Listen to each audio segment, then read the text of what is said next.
Hello friends, even institute of computer education में आपका स्वागत है। वो सॉफ्टवेयर जिनका एक विशेष कार्य रहता है, जैसे कि पेंट जिसमें सिर्फ ड्राइंग की जाती है, इसी तरह से वर्ड जिसमें मुख्यतः टाइपिंग का काम किया जाता है, माइक्रोसॉफ्ट एक्सेल जिसके अंतर्गत कैलकुलेशन का काम किया जाता है, फॉर्मुलेशन का काम किया जाता है, इसी तरह से टैली जिसमें अकाउंट्स मेंटेन किए जाते हैं।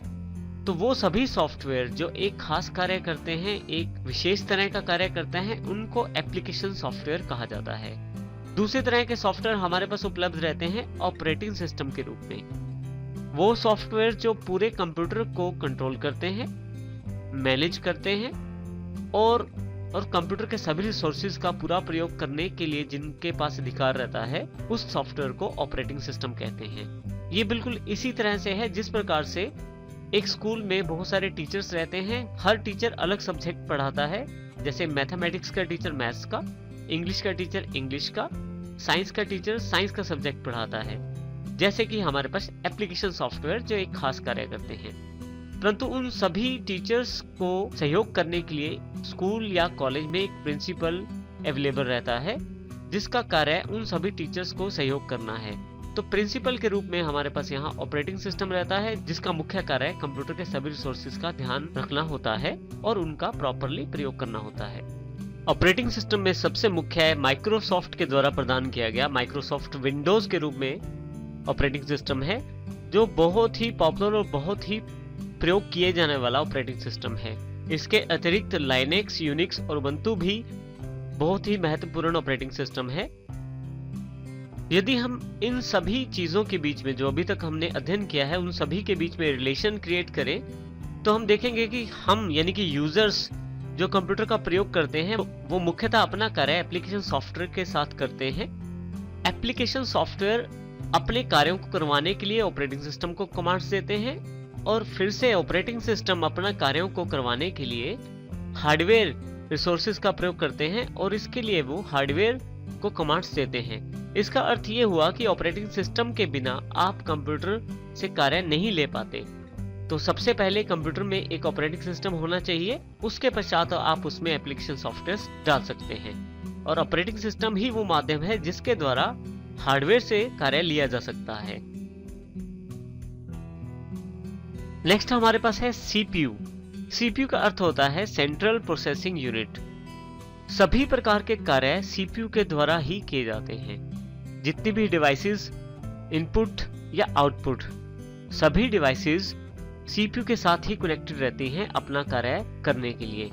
और यहाँ यदि हम ध्यान से देखें तो हमारे पास कीबोर्ड और माउस के साथ तो कमांड्स दी जा सकती हैं, जिनको सीपीयू को दिया जाता है और उन कमांड्स के आधार पे सीपीयू उन कमांड्स पे प्रोसेसिंग करके आउटपुट प्रदान करता है, जो एलसीडी या एलईडी पे, यदि आपको प्रिंटेड चाहिए तो प्रिंटर पे, और यदि वो ऑडियो फॉर्मेट में है यानी कि सॉन्ग्स या गाने हैं तो आप उनको स्पीकर में भी सुन सकते हैं। यहाँ ये ध्यान दीजिए सीपीयू में मुख्यतः दो बटन होते हैं।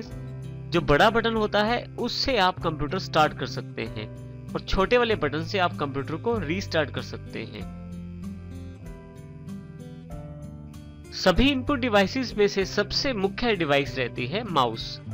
माउस जिसका प्रयोग कंप्यूटर में कमांड्स देने के लिए सबसे ज्यादा किया जाता है। एक माउस के मुख्य भाग आपके सामने हैं। सबसे पहले इसके पास एक लेफ्ट बटन, एक राइट बटन और एक स्क्रॉल बटन होता है। लेफ्ट बटन को लेफ्ट क्लिक भी कहते हैं, राइट बटन को राइट क्लिक भी कहते हैं। यदि आप कंप्यूटर में कोई चीज सिलेक्ट करना चाहते हैं तो लेफ्ट बटन का प्रयोग कर सकते हैं। इसके अतिरिक्त भी इसके बहुत सारे प्रयोग रहते हैं लेफ्ट बटन के। इसके साथ ही यदि आप किसी चीज की प्रॉपर्टीज के बारे में जानकारी चाहते हैं तो आप राइट बटन का प्रयोग कर सकते हैं। बहुत सारी एप्लीकेशंस पर राइट क्लिक करने पे उनके बहुत सारे मुख्य ऑप्शंस अवेलेबल हो जाते हैं। इसी तरह से जो स्क्रॉल बटन रहता है, यदि आपका डॉक्यूमेंट या पेज बहुत बड़ा है तो आप उसको स्क्रॉल करके देख सकते हैं, अर्थात ऊपर नीचे करके देख सकते हैं।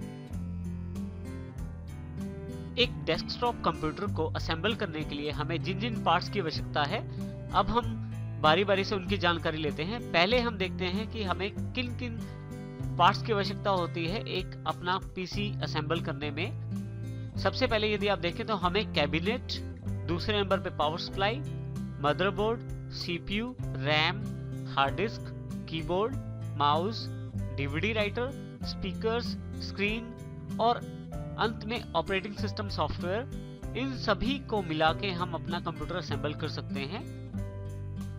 अब हम बारी बारी से इन सब की विशेषताएं देखते हैं और इनके बारे में जानकारी प्राप्त करते हैं। सबसे पहले बात करते हैं हम कैबिनेट के बारे में।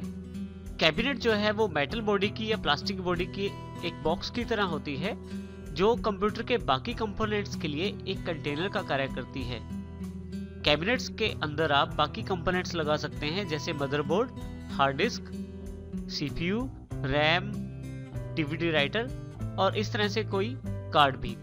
आप यदि यहाँ ध्यान से देखें तो आपके पास यहाँ फ्रंट लुक दिखाया गया है कैबिनेट का, और इसी तरह से एक कैबिनेट अंदर से कुछ इस प्रकार की दिखाई देती है जिसमें काफी सारी वायर्स रहती हैं। कैबिनेट में जो वायर्स रहती हैं उनका अपना इंपॉर्टेंस रहता है। हर एक वायर एक अलग फंक्शन को रिप्रेजेंट करती है। यदि हम यहाँ देखें ध्यान से तो सबसे पहले देखिए हमारे पास फ्रंट पैनल की वायर्स हैं, जिसमें सबसे पहले हम बात करते हैं पावर लेड के बारे में। पावर लेड का अर्थ ये है कि जो इंडिकेटर के रूप में एक एलईडी लगी होती है कैबिनेट के बाहर, उसको पावर देने के लिए हम पावर लेड का इस्तेमाल करते हैं। अर्थात जब हम ये पावर लेड मदरबोर्ड में लगाते हैं तो हमारी कैबिनेट के बाहर लगी हुई एलईडी जलने लगती है जब हमारा कंप्यूटर ऑन होता है, और ये एक इंडिकेशन होता है कि हमारा कंप्यूटर ऑन है या ऑफ है। यदि हमारा कंप्यूटर ऑन है तो पावर लेड ऑन रहती है, यदि हमारा कंप्यूटर ऑफ है तो ये पावर लेड ऑफ रहती है। इसी तरह से एसडीडी लेड रहती है। आपकी हार्ड डिस्क यदि कार्य कर रही होती है तो ये एसडी लेड आपको ये जानकारी देती है कि हार्ड डिस्क का कार्य चल रहा है। एसडीडी लेड भी आपके पास कैबिनेट के ऊपर इस स्थान पे उपलब्ध रहती है। इसी तरह से नेक्स्ट जो केबल है वो पावर एसडब्ल्यू है। पावर एसडब्ल्यू से अर्थ पावर स्विच से है। आप कंप्यूटर को ऑन ऑफ करने के लिए जिस स्विच का इस्तेमाल करते हैं वो इसी तार से जुड़ा होता है, और ये जो पावर एसडब्ल्यू केबल होती है ये मदरबोर्ड में पावर पिन्स के साथ कनेक्टेड हो जाती है। जब आप अपने कैबिनेट में लगे पावर बटन को प्रेस करते हैं तो इस पावर एसडब्ल्यू के साथ ही सिग्नल मदरबोर्ड पे पहुंचता है, जिसके साथ आपका मदरबोर्ड स्टार्ट हो जाता है और आपका कंप्यूटर ऑन हो जाता है। इसी तरह से नेक्स्ट जो केबल इसके अंतर्गत अवेलेबल रहती है वो है रीसेट एसडब्ल्यू। रीसेट एसडब्ल्यू का अर्थ रीसेट स्विच से है। यदि आप अपने कंप्यूटर को रीस्टार्ट करना चाहते हैं तो आप अपनी कंप्यूटर की कैबिनेट पे बने हुए छोटे बटन को प्रेस करते हैं तो आपका कंप्यूटर रीस्टार्ट हो जाता है, और इसमें ये रीसेट एसडब्ल्यू ही मदरबोर्ड तक ये सिग्नल पहुंचाती है। रीसेट एसडब्ल्यू केबल मदरबोर्ड की रीसेट पिनों के साथ अटैच की जाती है। इसी के साथ आपके पास कैबिनेट पे एक फ्रंट पैनल दिया जाता है। फ्रंट पैनल एक तरह से आपके पास कुछ इस प्रकार का होता है इंटरनली, जिसमें आपके पास 2 यूएसबी पॉइंट्स अवेलेबल रहते हैं और एक पॉइंट आपके पास हेडफोन या स्पीकर्स के लिए और दूसरा पॉइंट आपके पास माइक के लिए अवेलेबल रहता है। आंतरिक रूप से ये तारें मदरबोर्ड के साथ जुड़ती हैं, जिनसे आप यूएसबी और स्पीकर्स या माइक की फंक्शनैलिटी को कैबिनेट के आगे वाले कनेक्टर से ही प्रयोग कर सकते हैं। इसके लिए अंदर की तरफ बने हुए 2 जैक होते हैं, एक यूएसबी और दूसरा ऑडियो। यूएसबी आंतरिक रूप से कुछ इस तरह का होता है। यदि आप यहाँ देखें तो आपके पास 10 पिनों में से एक पिन गायब है, और यूएसबी पॉइंट के लिए ये सबसे लास्ट पिन रहती है। इसी तरह से यदि ऑडियो पिन देखें तो ऑडियो पिन में भी 10 पिनों में से एक पिन गायब रहती है जो सेकंड लास्ट पिन रहती है। तो ये दोनों के बीच का अंतर होता है यूएसबी और ऑडियो जैक्स के लिए। ये दोनों बिल्कुल हमारे मदरबोर्ड के साथ कनेक्टेड हो जाते हैं। तो नेक्स्ट टाइम जब आप स्पीकर्स या माइक या यूएसबी डिवाइस लगाते हैं अपनी कैबिनेट के फ्रंट पैनल पर, तो उनको ये कनेक्टेड कर देता है मदरबोर्ड पर इन 2 कनेक्टर्स की सहायता से, जिसमें एक यूएसबी और दूसरा ऑडियो के रूप में उपलब्ध रहता है।